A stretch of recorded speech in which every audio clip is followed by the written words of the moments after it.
Look what I found on X, aka Twitter. Somebody made SpongeBob's pineapple out of a pumpkin with the jellyfish jam song. I wonder what SpongeBob thinks of this. You want to know what I think? I think you're built like a pumpkin and should change your name to Donald Trumpkin. Wow, invading our VC already? Haha, Trumpkin is a good one. SpongeBob cooked with that one, not gonna cap. That pineapple pumpkin is so cool. My pineapple is way better, but this other pumpkin in my house is pretty snazzy too. But look at more of these. Donald is a barnacle-brained Trumpkin. Lame! Now make like a tree and get out of here, you soggy, filthy sponge! Oh, so you want me to text Squidward and bring him back in here? Is that what you want? Don't tempt me, Donald. No, please don't. Yeah, I heard that you all pissed off Squidward a few days ago. It's not like Squidward is a real person anyways. He's just a squid in the ocean. Look into my eyes. But let's just say that every Halloween, you don't want to trick-or-treat at Squidward's house. I don't know what the hell Squidward's problem is, but he needs Dr. Phil as his therapist or something. Hell no, he doesn't. There's no hope for him. Squidward can be turned into some all-you-can-eat calamari at Red Lobster for all I give a shit about. Did you miss me? No, not this again! Kick him now. Hurry and kick him, damn it! And I'm this pooping my time, diaper. I'm going to wrap my tentacles around your neck like a noose while my suction cups drain the blood from your bones. Yeah, fuck that shit, I'm out. Nope. I'm locking this VC until further notice. I can't wait for this scary month to be over. Loki, same here. I'm just ready for Christmas already. Christmas? No, because that means Mariah Carey is going to be defrosted and her stupid song is going to be playing 24/7. I'm just ready for it to be 2026 already so I can play GTA 6, dude. Nah, just wait till they delay it to 2026. Ha! Oh, shut up! GTA 6 comes out in 30 weeks. It better not be delayed. But let's just wrap this month up already with this horror movie tier list. All right, so this is going to be part 2 of ranking horror movies. We'll leave part 1 in the description if you missed it. In part 1, we ranked these 28 horror movies. So pause the video and take a good look at the ones we already ranked. There's hundreds, if not thousands, of horror movies out there, so we'll for sure do more horror movie tier lists in the future. So comment down below horror movies we should include in part 3 of ranking horror movies, and let us know what ranking you would give it. Also, let us know what's your personal favorite horror movie in the comments. But with that said, let's start off the video with 2007's Trick or Treat. Now, out of all the horror movies on this list,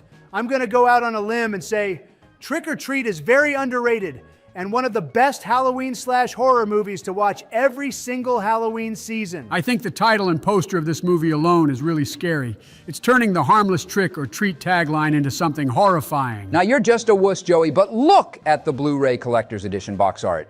It's really cool, just like the movie poster. But aside from that, I really enjoyed this movie from start to finish. For those of you that haven't watched this movie, without spoiling it, this is what it's about. Basically, it all goes down on one eerie Halloween night in a quiet small town in Ohio, full of dark secrets, and then you got all these people doing their own messed up things. Kids pulling pranks that go way too far, a couple ignoring the spooky warnings, and some weird old dude freaking out in his house. All while this tiny little trick-or-treater named Sam shows up to make sure nobody breaks the rules of Halloween. Of course it's in Ohio, not surprised. Everything revolves around the rules and traditions of Halloween, and Sam is the one who enforces them. But yeah, I don't want to give too much away about this movie, since it's really worth the watch. Despite being made in 2007, the movie didn't release in theaters that year because the production company thought the movie wouldn't do well in the box office. But it found its audience later on as the years went by. I'm glad I didn't go to the movie theater with you guys a few weeks back ago to watch this movie. Oh yeah, for those that sadly missed it, they released this movie in theaters only on October 14th and 16th, and it was remastered in 4K. Yeah, excluding Joseph. Me, Barry, Towers, Bill, and JFK went to go see it. But John was talking so much and spoiling certain parts that were about to happen in the movie. Good thing Joey didn't go because his snoring would be louder than the movie. I don't know who would be louder, JFK's yapping mouth during the movie or Joseph's snoring. But anyways, watch this movie after this tier list is over because, dare I say, it's a horror classic. Whoa there, partner. I mean, I think the movie is good, but is it really a contender against actual classics like Halloween and Friday the 13th and Nightmare on Elm Street? George does have a point. This is one of those movies that's built up a loyal cult following over the years, and I think goated tier is respectable for this one. All right, I guess that's fair, but to each his own. The next movie is The Black Phone, and even though I don't think the grabber's mask is scary, What the grabber does in the movie is the scary part. I gotta agree on that one. The actor who plays the grabber, Ethan Hawke, does a phenomenal job playing the part and really goes to show how scary it can be when a kidnapper lives in your neighborhood. Well, we better set out a warning in Joseph's neighborhood then. Hey, that's not cool, Donnie. Don't care. But this film tells the story of a shy but clever 13-year-old boy named Finney, who is abducted by a sadistic killer called the Grabber and trapped in his soundproof basement. In the grabber's basement, there's a black phone on the wall that he claims doesn't work and has been disconnected for years, but it begins ringing for Finney, and he discovers that he can hear the voices of the grabber's previous victims through the phone. I didn't like the scary basement he was in. I felt like I was actually there. And that's a good thing, because if the movie makes you feel like you're experiencing the same thing the character is, that's how you know it's a good movie. I gotta say that this movie really got me thinking about who's living in my neighborhood, because stuff like this in the movie really happens in real life. Also, I do like the name of the villain, the Grabber. It just sounds menacing. The Black Phone is an intense and memorable modern horror movie, and it's deserving of the goated tier. Recently, a couple weeks ago actually, the sequel to this movie came out, and it was not bad, but I think it was an unnecessary sequel. Yeah, I agree. I liked Black Phone too, but the first one was better. But moving on to The Grudge from 2004, I have 3 words for this movie. And you want to know what they are? What? Is it I love it? What are the words, Barry? Fuck this movie! Ha! Looks like this movie got you good, didn't it? Dog, like I said. Fuck this movie! I don't blame you, Barry. I'm one tough cowboy, but when you see crap like this, it puts a scar in your eyes, partner. I couldn't even watch 1 minute of this movie. I shut it off after the first minute. Okay, you're over-exaggerating. Now, this movie is, in fact, as they call it, scary. And the reason why is because Japanese horror will always be the scariest. We gotta give credit to the original Japanese Grudge movies that came out a couple years prior to this one. The 2004 American version is a good scare, but the Japanese version is definitely the scarier one. I don't care how many times I see or hear about this movie, The Grudge will forever haunt the hell out of me. Just looking at the poster alone is giving me goosebumps, dude. That grudge scream or screech or rattle or noise or whatever the heck you want to call it has forever been placed in my Biden brain, and I want it out. No, no, no! I rebuke you! I rebuke you! Stop! Help! No! I literally crapped myself. Get you Ouchie. pale, crackety, ugly, smelly ass out of here! No, no, be gone! Be gone! All right. Even though we all can agree that that sound scares us good, is the movie itself really good, though? I think the movie has a very simple and straightforward story. You have Americans who move into a Tokyo house where a violent death occurred, and they are exposed to a curse that lingers and harms anyone who enters. There are creepy moments and a good atmosphere, but the logic and resolution may undercut the fear and liking of the movie for some. Well, I wouldn't dare call this movie mid or awful, or else that thing will come back and eat us. So I'm going to be safe and put it in the good tier. Hold up, before we move on from The Grudge, does anybody remember that hilarious Grudge scene from Scary Movie 4? Hibachi Benihana Teriyaki. Nagasaki, Okinawa, Hokkaido, Yokohama, Nissan, Honda, Mitsubishi, Subaru, Tempura, Sushi, Sashimi. Fujitsu. When I first watched that scene years ago, I thought they were speaking real Japanese, but rewatching it years later, bro was naming off Japanese car brands. Anyways, the next one on our list is Megan, and the movie explores a robotics engineer named Gemma, who designs a lifelike AI doll, Megan, intended to be a child's companion, but as time goes on, Megan starts to be self-aware and develops disturbing, violent tendencies. Megan is kind of cute, though, not gonna lie. Joey, what? I think it's time to sign off after that one. I'm not surprised. Like I said, we need to call the neighborhood watch on this fool. Well, Megan is an AI robot. It's not like it's a real person. Bro, just shut up. AI don't even want you either, little bro. Okay, but I would already put this movie in the horror classic tier just purely based on how much of a fan I am of Megan. No, it doesn't deserve to go into that tier because we've already seen something like this with the Chucky movies. But I would say this is a little bit different compared to Chucky. Yeah, some of the movie can be predictable and derivative of previous killer toy/doll movies, but the tension here comes from the uncanny, almost human-like behavior of Megan. Like, the way she interacts with the characters feels disturbingly realistic, making the threat feel more psychological than physical. And boom, you hit the nail on the head with that, George. This also relates to what we see now with AI as well. I mean, just look at us right now. Like, literally listen to our conversations. We are not the real-life presidents having this conversation, but it sounds real. Well, Barry is right. The fact that AI can make these conversations possible and create insanely hyper-realistic videos we've been seeing with Sora recently, it's not too far-fetched to see something like Megan really happen in real life. AI killer robots in real life? Well, seems like Elon is about to make that happen with his Optimus robots. I sure hope not, but we gotta seriously not repeat the same mistakes all these AI robot movies literally show us. But I do think this movie does have some very good scenes, especially that one scene in the forest. The way Megan moves like a rabid animal is just wild. The one thing I didn't really like was the main character, Gemma. I'm not sure if it's the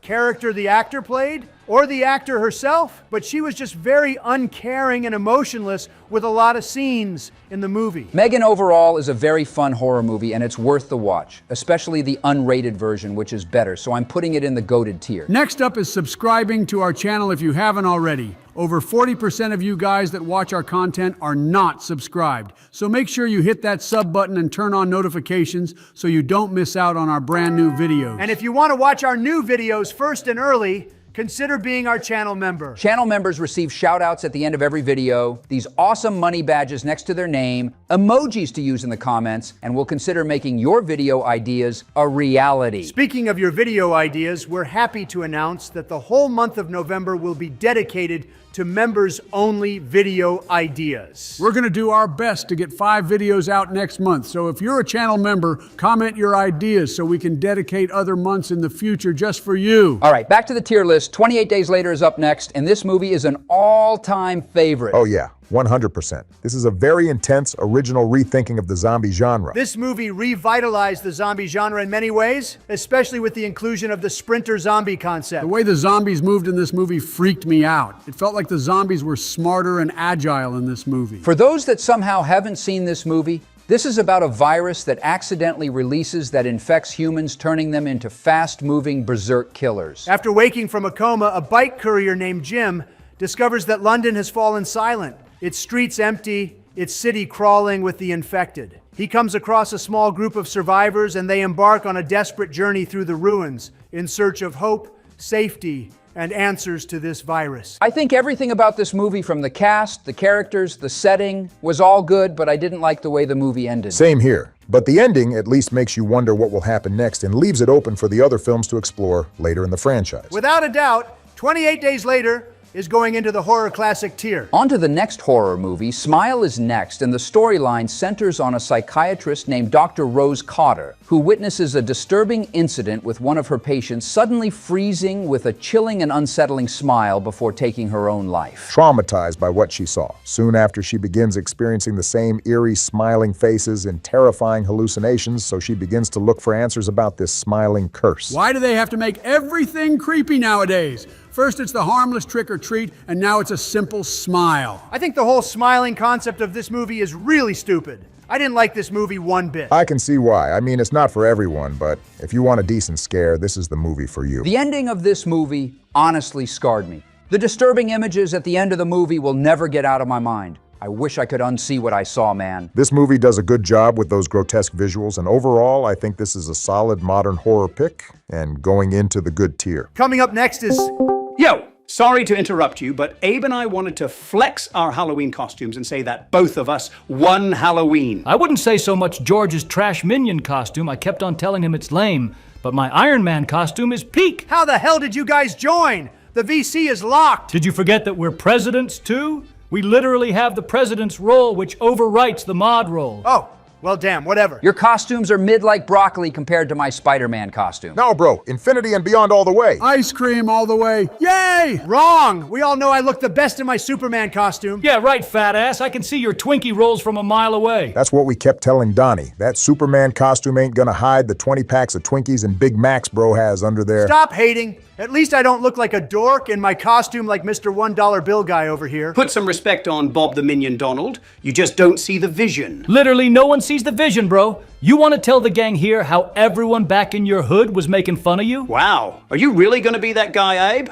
Whatever. Yeah, my lame friends in the 1700s laughed like hyenas when they saw me. But I don't care, since they're all gonna be 6 feet deep rotting in the grave by the time Minions comes out in theaters 300 years later. Dang, that's very dark, Other George. But, Abe, how did your friends like your costume? Bro, everybody back in my hood was tweaking at my Iron Man suit. They all were geeked out accusing me of witchcraft and kept calling me a flying demon. Your suit looks hella accurate to the movie one like mine. GG, bro. Yeah, because it's the real suit that they used in the movies. George and I time traveled and stole the suit from Tony Stark himself. Okay, enough yapping about your stupid costumes. You guys are interrupting us. Either help us with the tier list or leave. Nah, we're good. Abe and I gotta pick up John and Bill since we're gonna be trick-or-treating across the multiverse on Halloween. Hell yeah, bro. We're all about to get infinite free candy in like every universe. See ya, wimps!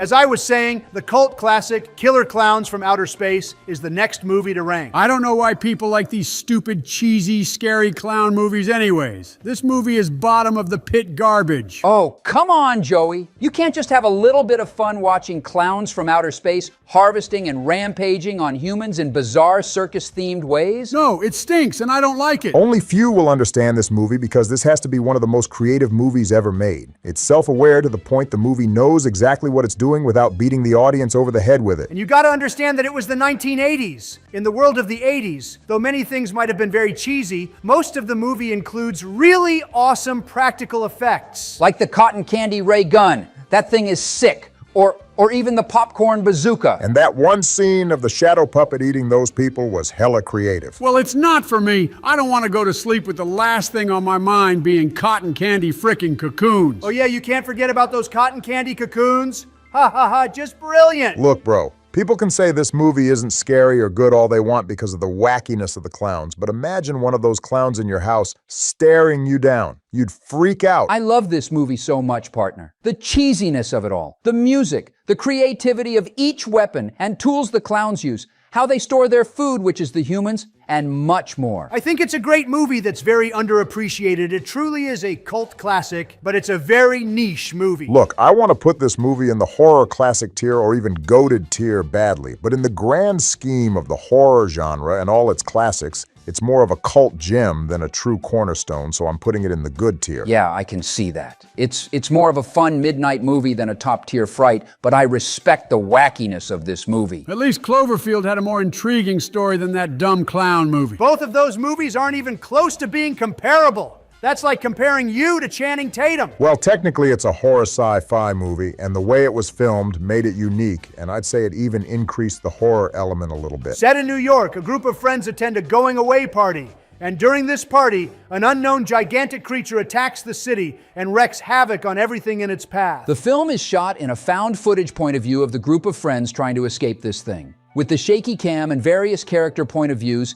it feels so real and like this is really found footage from that night. The movie's CGI looked very good for its time, considering it came out in 2008, but a lot of people didn't like the front footage shaky camera perspective, though. Found footage movies are hit or miss, but I say this one is a hit. The found footage angle, constant monster teases in the first half, and the fact that so much is never told to you creates this sense of mystery and unease. The fact that the movie has so many Easter eggs hidden within it, for example, the hidden monster movie frames or the hidden message at the end of the credits, and the fact there is a wonderful and deep backstory to be discovered through an extensive AR campaign made the whole thing very satisfying to get invested in. There is almost as much canon content hidden online as there is in the movie. But don't drink Slusho. If you know, you know. And you can't forget how cute the Cloverfield monster was. I would love for him to be my pet and take him on walks in Central Park. Hell no, bro. I think we'd all freak out if that thing actually spawned in New York. But this movie is really a gem of its time, and rewatching it now goes to show you how creative this was and the lack of creativity and originality for movies nowadays. These mid-2000s movies really hit different, partner. I liked how mysterious the monster was. Like not knowing why the monster is there and what it is and where it came from increases the horror aspect more. J.J. Abrams and Matt Reeves did a tremendous job with the movie. I'm gonna put Cloverfield in the horror classic tier. Hell yeah, we got Will Smith's iconic I Am Legend. The plot of the movie goes like this. After a man-made plague turns almost humanity into mutants, scientist Robert Neville, who's played by Will Smith, is one of the last humans in New York City, and he works on a cure using his own immune blood, survives with his dog, and fights for hope in a ravaged world while the infected hunt him. Oh no, I almost forgot how horrifying those zombie things were in that movie. Technically speaking, they're not zombies. They're more or less vampires or something of that sort. They're called dark seekers, and they're vulnerable to light, have pale gray skin, no hair, and are agile as hell. The CGI of those creatures are terrible. I get the movie came out in 2007, but Michael Bay's Transformers came out in the same year too. And the CGI in that movie holds up still to this day. I don't care if the CGI is bad or not. I got nightmares from those things, man. I was afraid to walk in the dark and even shutting my eyes because I would see the dark. Aside from that, this movie does a great job with the empty and apocalyptic atmosphere of New York City, and the isolation adds to the tension and anxiety while watching the film. Also, that Batman v Superman Easter egg was dope. The ending of the movie was very controversial and split for many. There are two endings: the theatrical ending, which most people saw, and the alternate ending that was included on DVD. I didn't like the original theatrical ending. The alternate ending was definitely way better, and they're actually making a sequel continuing from the alternate ending. I honestly can't wait for that sequel. There's a lot of early to late 2000s movies like this that people still love to this day and demand a sequel, and this is one of them. So I'm putting this movie in the goated tier. Man, oh man, The Mist is a real interesting one, and I only say that because the ending of this movie sticks with me still to this date. We're not going to spoil the ending of this movie because it's really worth the watch. You do realize that saying you're not going to spoil the ending is actually spoiling the ending. Are you dumb? Bro, no, it's not. You can quite literally say that for every movie and nothing will change. That logic is garbage. Now, people that haven't seen the movie will have that in the back of their minds now, so thanks, Obama. Man, shut your ass up, boy. The Mist also came out in 2007, actually 1 month before I Am Legend came out. And the movie is set in a town in No Name, Maine, out of all places. After a violent storm batters a small town, a dense, eerie mist rolls in the area, trapping a group of people inside a grocery store. But this is no ordinary mist. Lurking within it are terrifying creatures that make stepping outside a literal death sentence. I love the setting of this movie because it makes you really think, what would it actually be like if some apocalyptic disaster or some unknown force struck and the only safe place left was a grocery store? I think that heightens the scary aspect of this movie more because you're literally trapped inside with random strangers that you don't know, and for all you know, could be weirdos or even murderers themselves. You'd have to be forced to work together or end up killing each other fighting over everything to survive. That's what I like a lot because we've all been to grocery stores before and we see random people we're never going to see again in our life. But imagine going into a grocery store thinking it's a normal day like usual. Then exactly what happens in this movie happens. You're cooked, bro. If I'm trapped inside a store, it better be Costco. I'd for sure eat all the free samples and pizza. I would eat all the ice cream and make ice cream sundaes if I was trapped in a grocery store. Okay, not gonna lie, it would be kind of fun being trapped in a grocery store since you have all the food you can eat for free, but it will eventually run out though. That's true, and overall, I love how grounded this movie feels. The mix of terrifying creatures and panic among the people is intense, and the ending? Absolute icing on the cake. Goated all the way. So for sure, watch The Mist if you haven't already, and now let's move on to the iconic Blair Witch Project. This movie is about 3 film students who go into the woods near Burkittsville, Maryland to document a local legend known as the Blair Witch. Their footage was found later and shows them lost, frightened, hearing strange noises, seeing stick figures in trees, and finally being confronted by something unseen. Lame. That's all this movie is. Lame and boring. I agree. I just don't understand why people think this movie is some sort of over-the-top, amazing, scary movie. What? You guys don't even know what you're saying. This is the Blair Witch Project we're talking about. Bro, you can't be disrespecting this movie like that, gang. I said what I said. This movie is way too slow. There's barely any jump scares and nothing really ever happens in it. Look, I know I fall asleep through like every movie, but this one was a snooze fest and a half. Wow. That's crazy. Come on, guys. You gotta understand that when this movie came out in 1999, people had never seen anything like it. Found footage was basically brand new, and that raw handheld vibe freaked everyone out during that time. Yeah, bro. Plus, people were hooked onto the idea that maybe, just maybe, this could be real and is based on something that literally happened.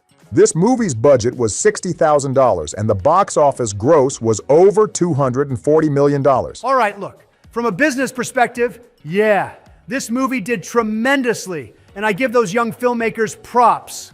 But thematically and in terms of pure suspense, it's overrated. Half the damn movie was shaky cameras and screaming, boring! Boring? Come on, man, the tension is what makes it legendary. The mystery and fear of the unknown keeps you wondering what's going to happen next. Look, guys, this one is a horror classic. It doesn't matter what y'all think. This is a respected movie in the horror genre, and this movie is the biggest you-had-to-be-there film of all time. Wrong! The biggest you-had-to-be-there film of all time was Spider-Man: No Way Home.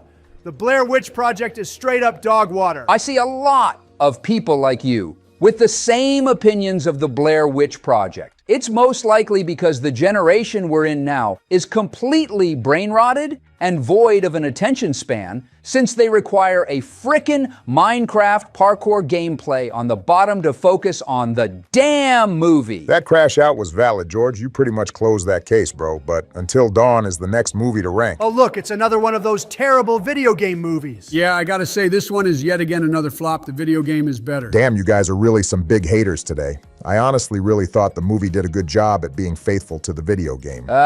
It could have been a little bit better, but it wasn't that bad, partner. It's just the characters. They just have no chemistry at all, and they don't give me a reason to care about them. Okay, yeah, I can see that. The original cast of characters in the video game was definitely better, but at least this cast tried to do something new. I feel like there definitely was some creepy moments in here. I'm surprised at how gory this movie is in some scenes. This movie doesn't stand out or do anything new. It's just another run-of-the-mill slasher film with a time loop twist that we've seen a gazillion times before. Movies with this time loop gimmick have to be done right, and this movie certainly doesn't do it right. I still thought it was a good watch, bro. I like the Easter eggs and callbacks it has to the game, so I'm putting it in the good tier. Speaking of time loop movies, we have Happy Death Day, which is about a college student named Tree. Yes, Tree, as in the Lorax. She wakes up on her birthday, goes about her day, gets killed by a person wearing a baby mask, then wakes up again in the same morning, over and over, repeating the same day, trying to figure out who's killing her and how to stop it. Okay, now this is one of those instances where the time loop gimmick actually works. I thought it was a fun movie. It wasn't a scary movie by any means, but a fun mystery slasher flick. Yeah, if you're wanting a scary movie, then this is not it for you.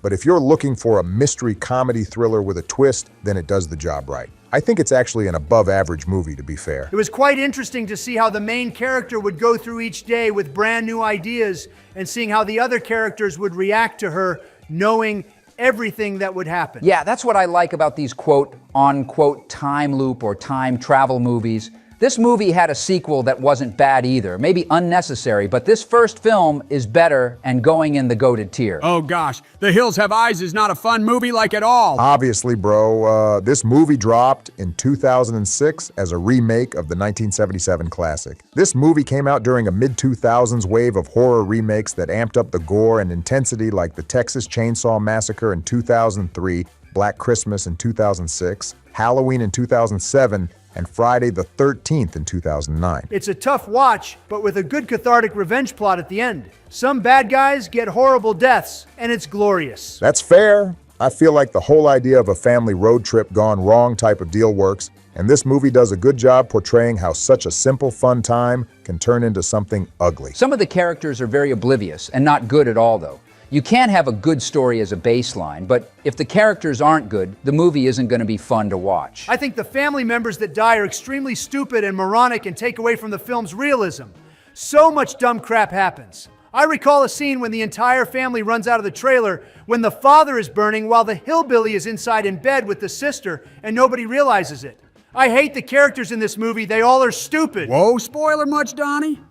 Just kidding, since this movie is poop and going in the mid-tier. Moving right along, we got The Strangers, which came out in 2008. And it's about a couple who are expecting a relaxing weekend at a family vacation home, but their stay turns out to be anything but peaceful. Late at night, three masked strangers show up and terrorize them, and the home invasion escalates into a long, violent struggle for their survival. Now, this movie is real terrifying. It's a super claustrophobic home invasion-themed movie that is grounded to reality since stuff like this has happened before. Yeah, man, it's unsettling because it could be anyone's house.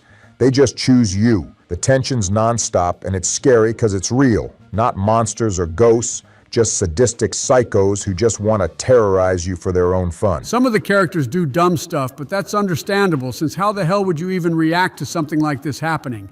But that fear feels genuine because your home is supposed to be safe, but in this case, it isn't. I think The Strangers is definitely a horror highlight of the 2000s and really sticks in your head after you watch it. The craft is solid, the direction is good, and it's a very effective terror rooted in reality. So I'm putting it in the horror classic tier. On to the next horror movie. It from 2017 is a fan favorite and an unforgettable movie with that iconic clown, Pennywise. This movie was really hype back then. The memes, the trailers, and the outlandish scenes in the movie were all cinema. This movie is a hard pass for me, guys. I don't like clowns like at all. I say out of all the horror movie clowns, Pennywise is my favorite one. At least I can watch him for a while and not be that scared in every scene. There are some real freaky scenes in this movie that you wouldn't expect, but that's a good thing. This movie mixes the coming-of-age story with full-on supernatural monster horror and does a solid job with everything. The characters are likable, the acting is good, and Pennywise is definitely memorable in this movie. I gotta agree.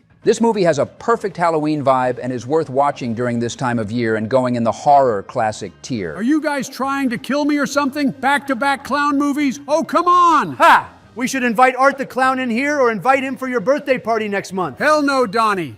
If you invite this freak show to my birthday party next month, I will literally take a giant turd in your Big Mac. Ah, you sick freak! Nah, bro. Art the Clown here is the definition of a sick freak. This clown is so viscerally, monstrously twisted, it's not even funny. The way he turns violence into a perverse performance is, just for a lack of a better words, fucked. The way he stalks, tortures, and toys with his victims is pure, psychotic artistry blending sadistic glee with utter contempt for human life. And the worst part, he laughs through it all, like he's savoring every second of the terror he creates. A symphony of screams conducted by the absolute embodiment of grotesque horror. What in the vocabulary was that? Just about every word in the book describing that malicious abomination of a human. He's not even a human, bro. He's a pure hallucinogenic demon spawn.